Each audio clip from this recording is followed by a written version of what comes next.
Saya kan nggak tahu di sini Bu Asih pakai kerudung nih, baju biasa. Ternyata pada waktu dikirim Cina pakai helm perang sama senjata kan nggak tahu. Awalnya itu tidak ke China sebetulnya Pak, ke Perancis. Jadi ada seleksi guru tata busana waktu itu yang dibutuhkan untuk magang di Perancis selama 3 bulan. Tarik sis. Cerita menarik, syahdu dan inspiratif. Ini kembali kita bicara soal masalah pribadi, sekarang kita masalah lingkup pekerjaan, terutama SMK menjadi guru dan sebagainya. Yeah.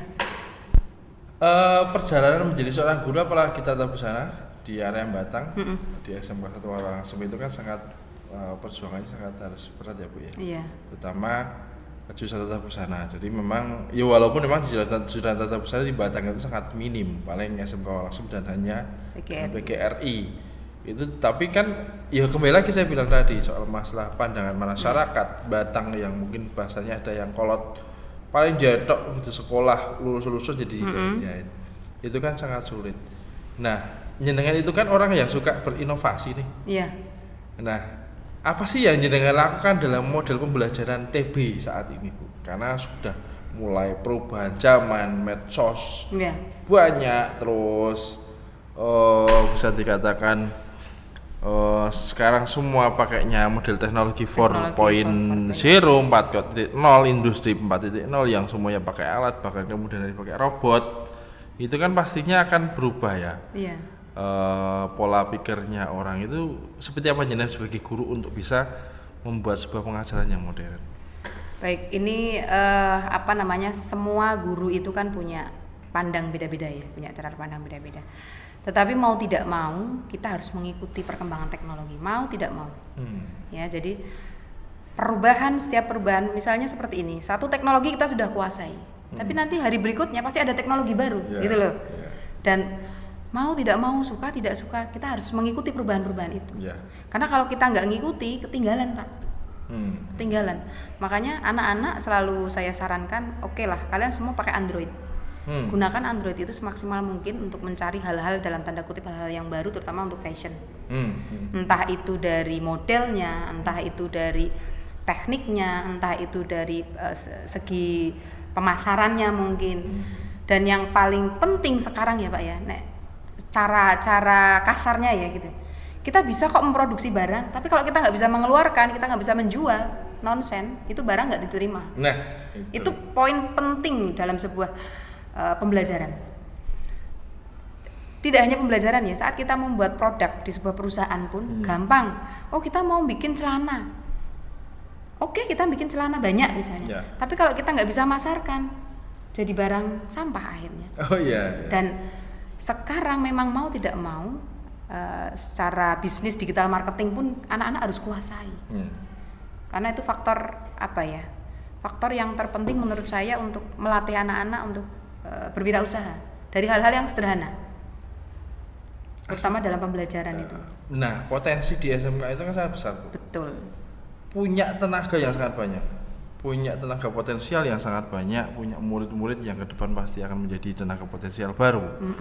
Dan guru-gurunya juga punya kompetensi dengan Pak Irwan, Bu Mai, terus Bu Sari, terus Bu Alipah. Itu mempunyai tenaga yang potensial sekali, masih muda juga. Mayoritas masih muda, saya nggak bilang semuanya muda ya. Mayoritas masih muda, pastinya punya pandangan-pandangan yang luas. Nah, kalau jenengan kira-kira biar anak itu nggak bosan loh Bu dalam pembelajaran itu seperti apa Bu polanya? Itu sudah saya teliti sebetulnya Pak di tesis saya S2. Jadi sekarang sistemnya pembelajaran itu outing class atau outdoor study. Seperti apa itu? Jadi pembelajaran itu tidak terkungkung pada ruang kelas. Ya. Dimanapun, kapanpun ya, kalian bisa belajar. Bisa belajar. Makanya saya angkat tentang tesis saya itu tentang outdoor study, pembelajaran di luar kelas. Disesuaikan dengan mata pelajaran atau masing-masing jurusan. Yang jenengan lakukan selama ini seperti apa? Contohnya dalam pembelajaran jenengan sendiri. Dalam pengaplikasian outing kelas itu seperti apa? Contohnya mungkin misalnya kalau ini ya, kalau desain. ya untuk pelajaran desain. Anak-anak bisa kok jalan-jalan ke pasar, ke mall, itu juga salah satu dari pembelajaran dan itu sangat menyenangkan menurut saya. Ya, jadi langsung ke objek nyatanya, objek nyata. Ya, anak-anak tak suruh jalan-jalan, Dok, tugas kamu coba deh kamu ke pasar batik Setono, coba deh kamu jalan-jalan, analisis tuh barang-barang yang ada di pasar Setono seperti apa, modelnya, motifnya, misalnya seperti itu. Nah itu salah satu trik termudah ya kalau kita mau menerapkan outdoor study, jadi langsung ke objek nyata.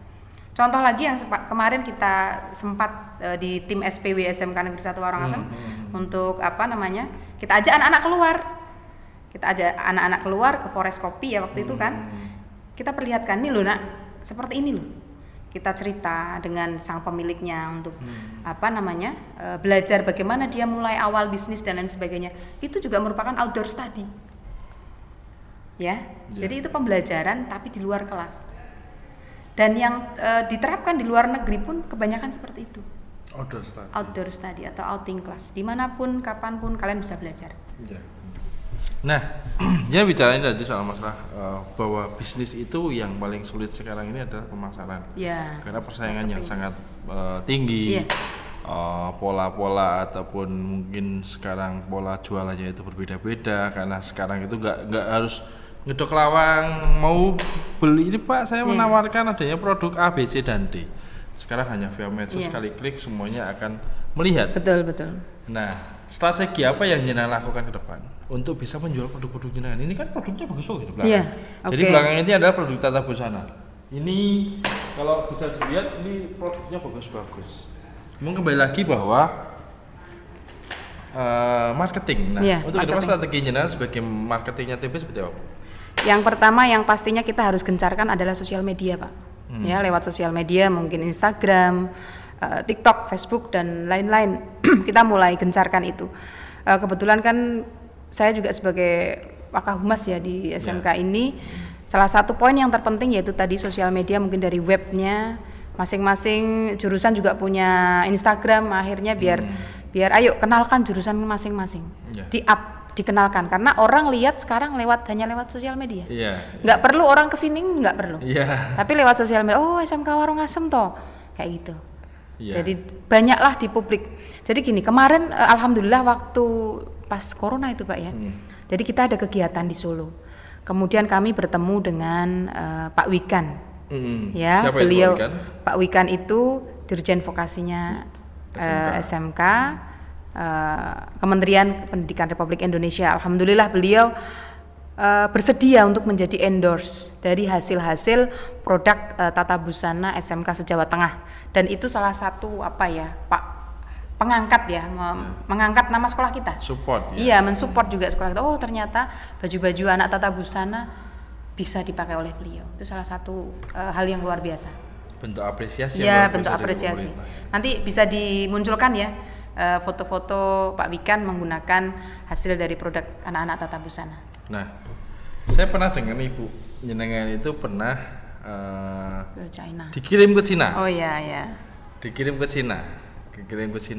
Saya tuh belum pernah dengar sampai sekarang itu kira-kira apa yang terjadi di Cina. Apakah disuruh menjadi angkatan perangnya Cina terus untuk melawan untuk mengikuti perang dunia ketiga? Bukan. Saya kan nggak tahu. Di sini Bu Asih pakai kerudung nih, baju biasa. Ternyata pada waktu dikirim Cina pakai helm perang sama senjata kan nggak tahu. Nah, dulu pada waktu nyenan di Cina itu apa sih Bu yang dilakukan? Nah, itu kegiatan apa? Terus kira-kira selama berapa bulan? Kurang lebih 1 bulan di China. 1 bulan itu ngapain? Terus disuruh apa Bu? Coba ceritakan Bu. Bukan untuk perang ya, beda ya. Iya. Jadi saya ceritakan dari awal Pak Khalid, biar ini juga untuk memotivasi anak-anakku semuanya yang ada di Indonesia terutama. Awalnya itu tidak ke China sebetulnya Pak, ke Perancis. Jadi ada seleksi guru tata busana waktu itu yang dibutuhkan untuk magang di Perancis selama 3 bulan. Terus saya iseng ikut Pak. Tadinya nggak boleh nih sama suami karena anak-anak juga kan masih kecil ya waktu itu. Terus saya ikut. Setelah setengah tahun kemudian pesimis ya, wah ini udah masuk ini paling bangsa Indonesia, saya bilang kayak gitu. Tiba-tiba muncul grup untuk seleksi secara wawancara dan tertulis di Jakarta. Langsung ya? setelah setengah tahun pendaftaran. Iya. Ha-ha. Maksudnya dalam arti Diseleksi tesnya lagi. langsung ya, nggak online ya? Enggak, langsung di Jakarta waktu itu. Sebelum corona, Pak. Sebelum corona. 2018. Di Jakarta 1 minggu dites. Dites pengetahuan, tes wawancara, terus banyak macam-macam. Pokoknya 1 minggu itu di Jakarta, pulang ke Batang lagi, akhirnya muncul pengumuman. Alhamdulillah masuk nominasi. Kemudian tadi karena mungkin waktu itu Prancis masih banyak demo kalau tidak salah.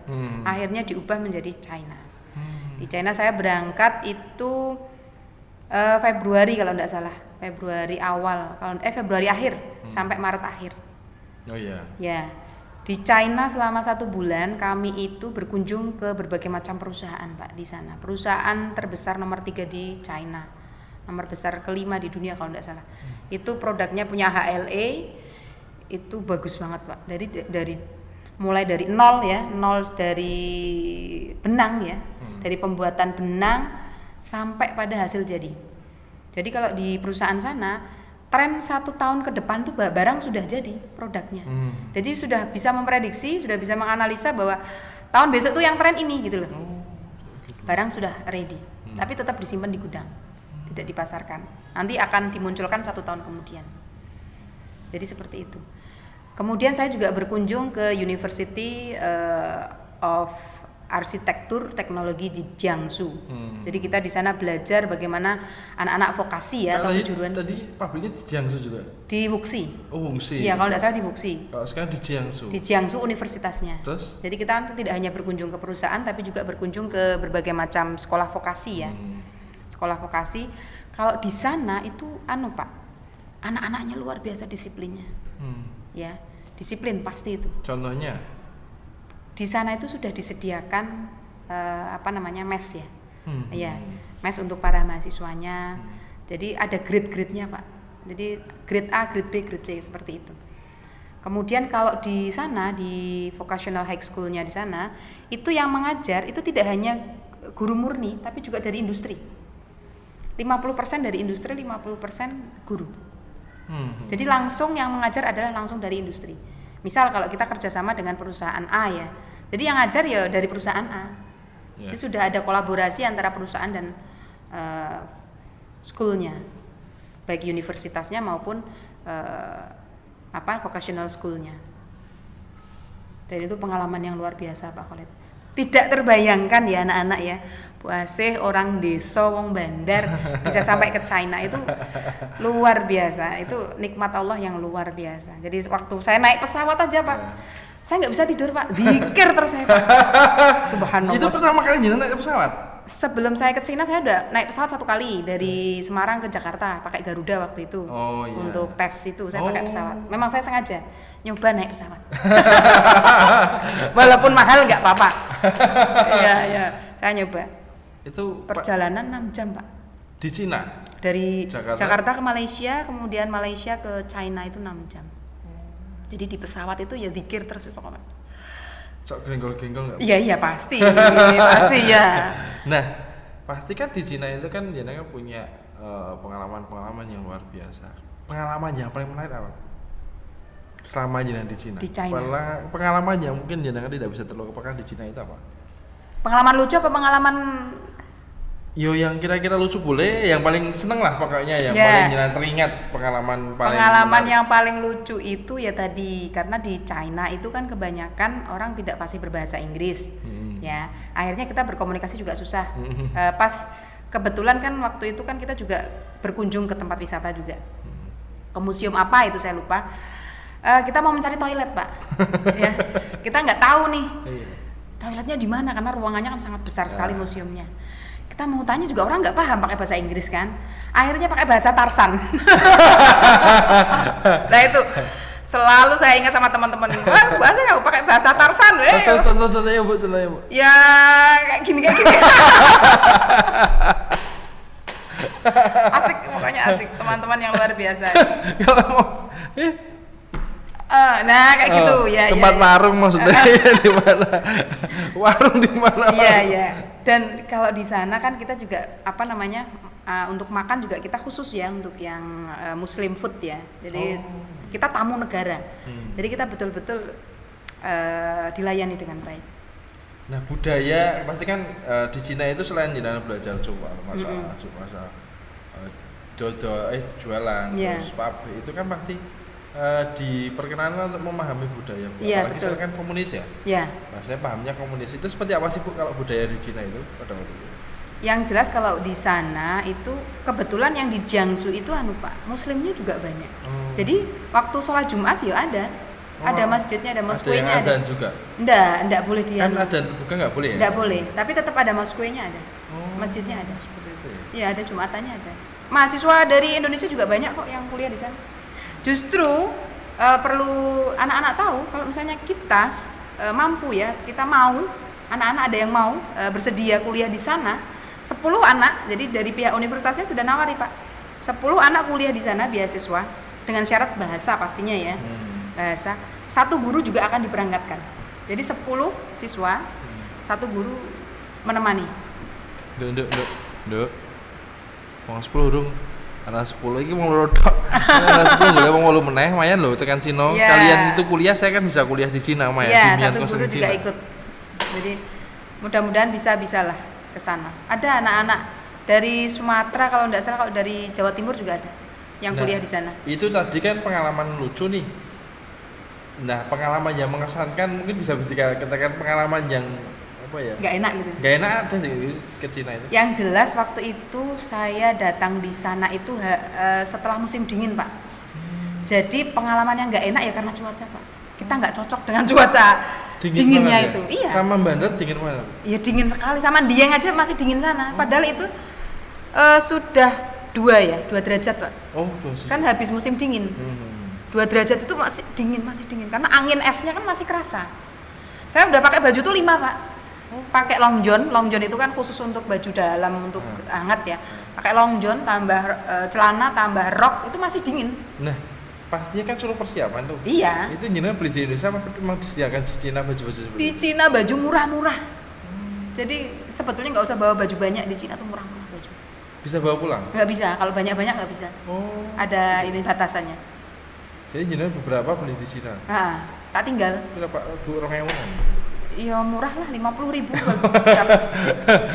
Kalau untuk yang alat-alat tuh murah-murah banget. Ya, makanya memang kenapa kok Cina menguasai perekonomian dunia ya karena itu. Mereka bisa memproduksi dalam jumlah massal kan. 75% alat-alat itu kan dari China semua. Iya. Iya kan? Habis saya Cina ini. Iya. China. 2,5 juta bisa selfie bagus. Iya. Kalau di China HP-nya udah Huawei Pak yang 5G. Oh, Udah canggih. iya. Tapi nggak keluar, khusus untuk Orang Cina doang. iya. Karena data dari situ ya. Iya. Terus Nah. di sana pakainya VPN. Nggak boleh ya. Pakainya VPN. Nah, pastinya kan mungkin itu sebuah pengalaman yang menarik tentang keluarga jenengan, tentang jalan ke Cina, terus harapan ke depan akan membuat apa di SMK Orangsem. Ini kira-kira ke depan ada nggak sih Bu rencana untuk memasarkan produk-produk kita ke dalam atau luar negeri? Yang pertama, kita kan kemarin baru dapat bantuan yang RI 4.0.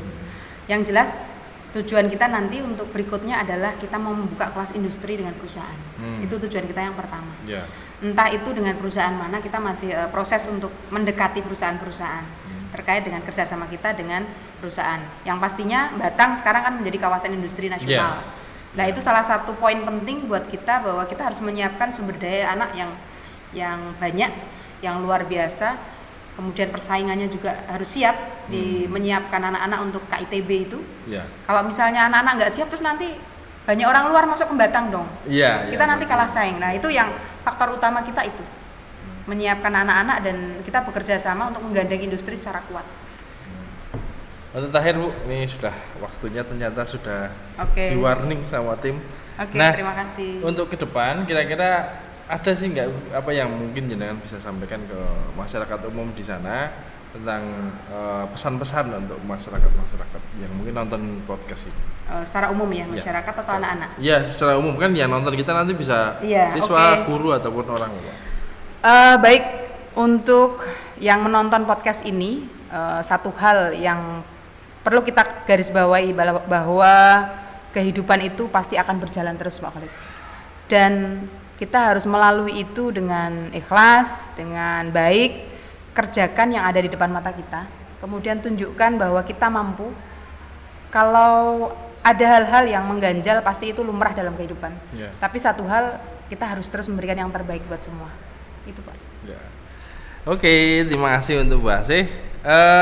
Banyak cerita dari Bu Asih, dari dulu usaha, dagang, perjuangan dengan keluarganya, dengan suaminya, terus sampai ke Cina, terus harapan ke depan soal masalah SMK dan sebagainya. Itu sangat-sangat mungkin ilmu yang bisa diserap, terutama juga kuliah ya, karena banyak sekali anak-anak yang mungkin yang kadang-kadang minder mau kuliah karena alasannya nggak punya uang, uangnya sedikit, nggak Saya juga ada. sampai S2 Pak. Iya, sampai S2, sampai buas, sampai bisa menjadi dosen juga kan luar biasa. Berarti kan ada jalan. Ya pasti. Nah, intinya untuk kalian semuanya bahwa jangan pernah berpikir pendek dulu. Visioner. Bahwa semua perlu diusahakan. Saya Bu Asih itu dari keluarga yang bisa dikatakan orang tua kita hanya sekelas buruh yang gajinya minimal UMR, ya kadang-kadang UMR, kadang-kadang enggak. Nah itu yang menjadi dasar kita untuk bisa lebih maju. Jangan berpikiran soal masa uang. Yang penting pinter. Saya yakin nanti ada beasiswa, kita bisa kuliah sendiri tanpa biaya apapun. Mungkin itu pelajaran yang bagus untuk kalian semuanya. Semoga bisa terlaksana dengan baik ke depannya. Terima kasih Bu Asih sudah datang sama-sama. ke podcast. Terima kasih. Semoga semuanya sehat ini ya. Semoga sehat selalu. Terima kasih. Assalamualaikum warahmatullahi wabarakatuh. Masih bersama podcast Tarik Sis, cerita menarik, syahdu dan inspiratif. Oke, dadah. Assalamualaikum. Tarik Sis. Cerita menarik, syahdu dan inspiratif.